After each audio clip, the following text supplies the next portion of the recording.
Loué soit Jésus-Christ, qui nous donne la vie éternelle, sa vie, au moyen des sacrements. Sa paix soit avec vous. Plusieurs restent indifférents à cette offre de la vie éternelle, parce qu'ils n'ont pas encore découvert qu'ils ont une âme, et que cette âme est capable d'immortalité. Comment savoir que nous avons une âme et que cette âme est capable d'immortalité? Eh bien, c'est très simple. Il suffit de prendre un cadavre. Je n'en ai pas là sous la main, mais enfin, vous voyez de quoi il s'agit. Un cadavre est fait des mêmes éléments matériels que le corps vivant avant le décès. Et donc, cela nous prouve que pour qu'il y ait un être corporel vivant, il faut nécessairement un autre principe que celui de la matière. Car, avec le cadavre, nous avons la matière, mais nous n'avons pas un être corporel vivant. Cet autre principe nécessaire pour qu'il y ait un être corporel vivant, en plus de la matière, nous l'appelons l'âme. L'âme est précisément, par définition, le principe organisateur et animateur de la matière.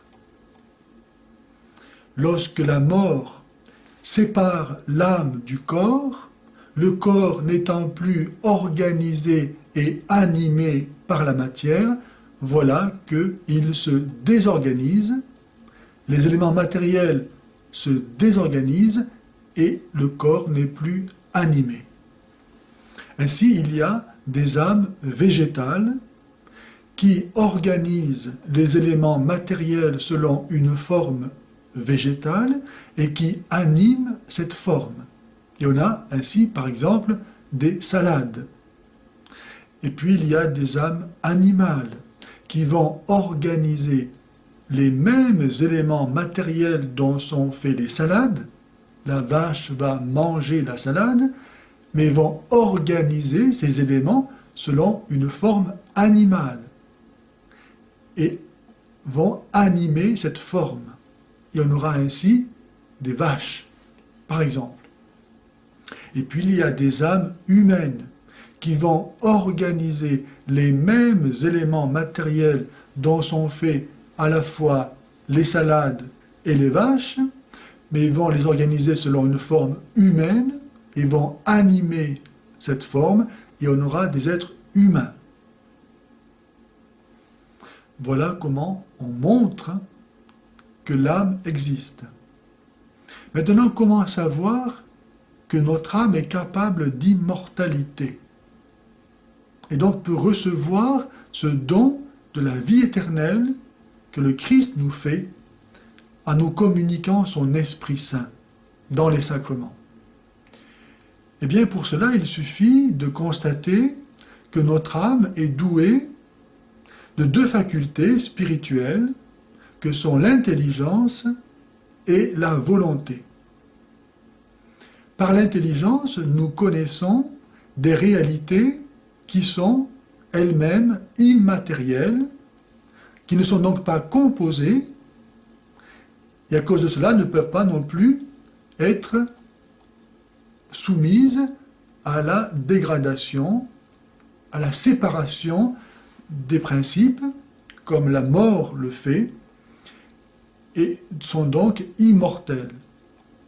Par exemple, nous parlons de la justice, de la beauté, de la vérité. Réalité spirituelle, immatérielle et donc immortelle. 2 et 2, ça fait 4. C'était vrai il y a 10 000 ans. C'est vrai aujourd'hui, ça sera vrai toujours. Si donc je connais des réalités qui sont immortelles, cela signifie que mon âme possède un principe d'immortalité.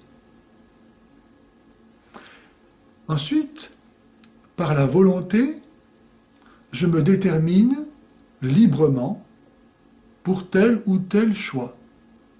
Et par là même, je montre que j'échappe au monde matériel, dont la loi est celle de la mort, de la nécessité. Tout ce qui appartient au monde matériel, et nous y appartenons par la matière qui compose notre corps, tout ce qui appartient au monde matériel est soumis à la loi de la nécessité. Par exemple, les astronomes peuvent très bien nous dire que en 2050, Neptune sera là par rapport à Mars, tel jour, telle heure, telle minute, telle seconde. Et ça sera comme ça. Parce que ça ne peut pas être autrement. Le monde matériel est régi par la loi de la nécessité et de la mort. Car tout se dégrade. C'est la loi de l'entropie. Et si donc, moi, je suis capable de me déterminer librement, eh bien, je montre que j'appartiens à un monde immatériel et donc aussi immortel. C'est pour ne pas avoir compris ces choses élémentaires que beaucoup ne pensent pas à sauver leur âme. Le Christ est venu pour nous sauver de la mort, en l'assumant et en la détruisant par sa résurrection.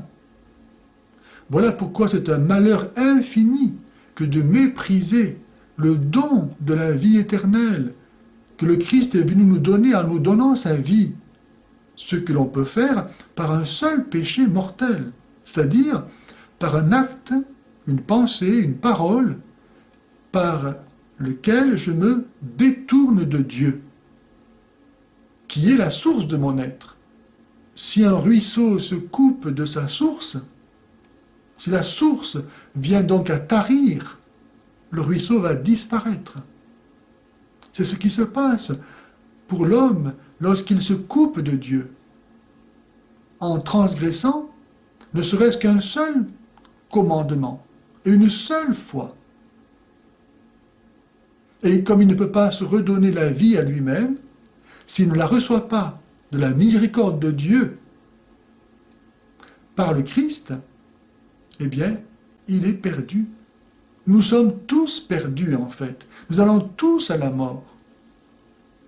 C'est pourquoi c'est si grave de mépriser l'amour que le Christ nous a manifesté au prix de sa mort et de sa résurrection pour nous donner sa vie.